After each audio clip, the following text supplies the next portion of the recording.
علم اور دولت۔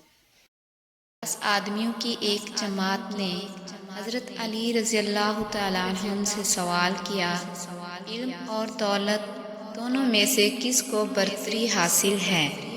براہ کرم سب کو الگ الگ جواب مرحمت فرمائیں۔ حضرت علی کے 10 جوابات یہ تھے۔ نمبر 1، دولت فرعونوں کا ورثہ ہے اور علم انبیاء کا عطیہ۔ نمبر 2، دولت کی حفاظت تم کرتے ہو جبکہ علم تمہاری حفاظت کرتا ہے۔ جس کے پاس دولت ہو اس کے بہت سے دشمن ہوتے ہیں اور جس کے پاس علم ہو اس کے بہت سے دوست ہوتے ہیں۔